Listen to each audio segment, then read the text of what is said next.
Well, when we passed our budget resolution last week, we were just starting the process. That's a framework that we use here in the Senate along with the House in order to have reconciliation so we can meet President Trump's agenda to support our troops, to secure the border, to unleash American energy, and to keep taxes low. What we're looking at here in the Senate is to make our tax cuts that we passed in 2017 permanent.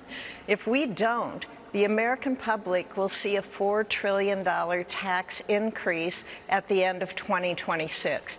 So I look forward to working with the House to make sure that we can meet all those extremely important points that we have promised the American people. Yeah, it sounds like you don't want one bill. You want it in a couple of bills. You know, I think we can work together to get this done. That's our goal. We all want to be able to get this done for the American people. Right now, if we don't make those tax cuts permanent, as I said, that's a $4 trillion tax increase. Yeah. A family of four that makes about $80,000, they would see $1,700 tax increase. Yeah. We promised to keep taxes low. That's one of our promises. And you can't make the tax cuts. Likes ours. You can't make the tax cuts permanent in one bill, is what you're saying. I think there's an avenue that we can look at there. You know, our proposal wants to make sure that we can work with the House, and the House works with us. As you know, Maria, in the Senate, we have constraints when we work through a reconciliation bill. There's that bird bath. So we have to be able to meet those constraints in order to pass this with 51 votes. Right. That's an issue we have in the Senate. The House understands that, so we're going to work this out. Right. Well, the president talked about the tariffs on Truth Social this morning, and he's responding to what has been a massive sell-off in stocks. And here's what the president writes this morning. Oil prices are down. Interest rates are down. The slow-moving Fed should cut rates. Food prices are down. There's no inflation. And the long-time abused USA is bringing in billions of dollars a week from the abusing countries on tariffs that are already in place. Elon Musk also broke with the president in some areas on tariffs, and he's hoping for a free trade zone with Europe. Here's Elon Musk. Watch. I hope it is agreed that both Europe and the United States should move, ideally, in my view, to a zero tariff situation, effectively creating a free trade zone between Europe and North America. So, Senator, I guess my question to you on this tariff debacle is, should Congress be involved? California Congressman David Vallado is supporting this bipartisan Senate bill, which forces the president to get Congress's approval to use tariffs. Do you want that?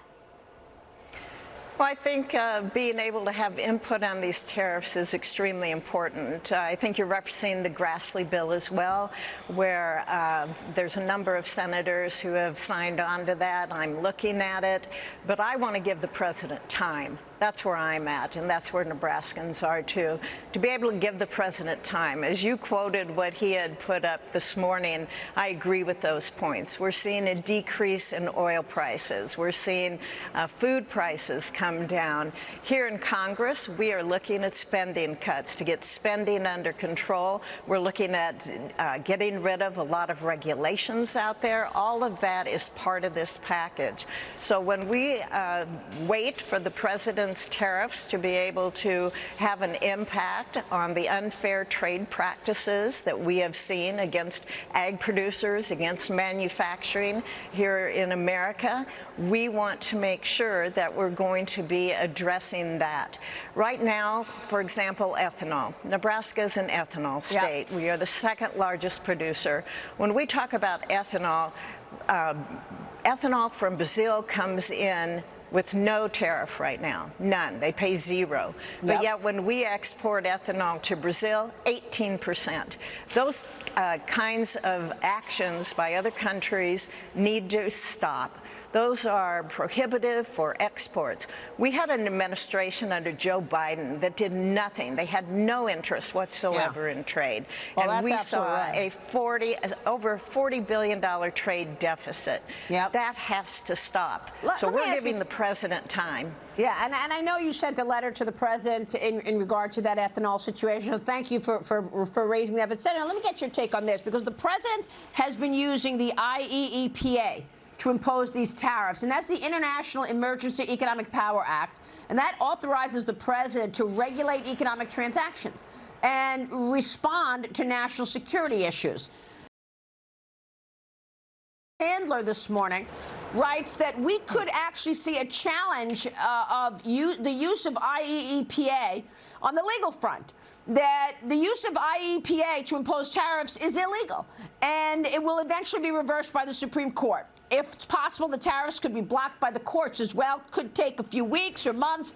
Likely President Trump, if that's the case, he'll come back. He'll use another legal authority to restore most, but probably not all, of the liberation tariffs. What do you think about IEEPA? I think the president used it to address the fentanyl crisis that we saw not only on the southern border, but also on our northern border. He has the right to do that. But as you said, Maria, if there is a challenge, it will go to the courts, it will go up to the Supreme Court, and we'll have to see what the ruling is. All right. Senator, it's good to see you this morning. Thank you. Thank you. We'll be watching your work, Senator. Senator Deb Fischer on Capitol Hill.